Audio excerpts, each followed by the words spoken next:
As we're coming closer to our time, I just want to talk. Like, can you share 2 or 3 tips of how coaches can begin incorporating AI into their practice? I know you talk about what you're doing, but what would you recommend for any of the coaches who's going to listen to this podcast later for them to do?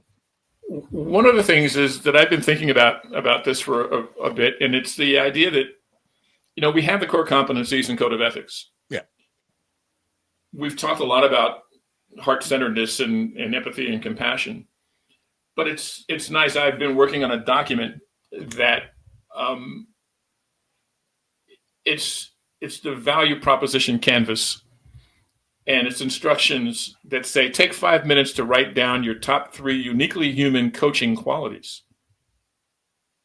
List 3 specific client outcomes that only human interactions can achieve.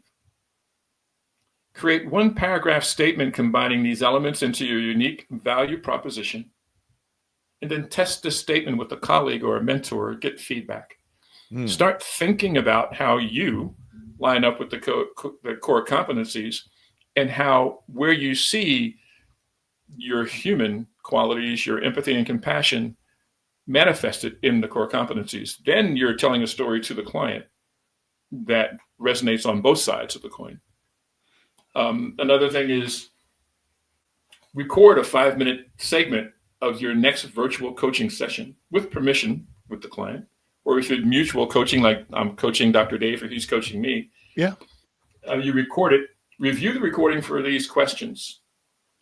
How was my eye contact on camera? This is for the virtual coaching. Yeah. What was my energy level throughout that session? How effectively am I using silence and pacing during that session? Simply look to identify 3 specific improvements for your next coaching session. If being human is our advantage, then nurture our humanness to improve all the nuance that we bring to every moment of our coaching experience.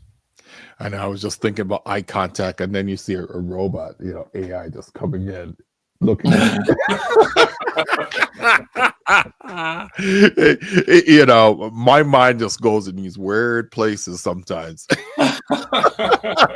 Let's get a little closer. The Matrix. Yeah. Oh, hilarious. Well, good. Is there one final thing you want to leave our listeners with, our coaches and potential? I think that if I had one thing to say is that AI coach platforms are not the competition. They are exposing more people to what coaching is. People that never had a coach before. The last coach they had was a soccer coach when they were 8 years old. Yeah. Now they have access to a AI coach that's attempting to do what we do with all of the humanness that we bring to the coaching experience. So it's opening the door for opportunities to us to coach more people, because they have been exposed to what coaching is and what the benefits are.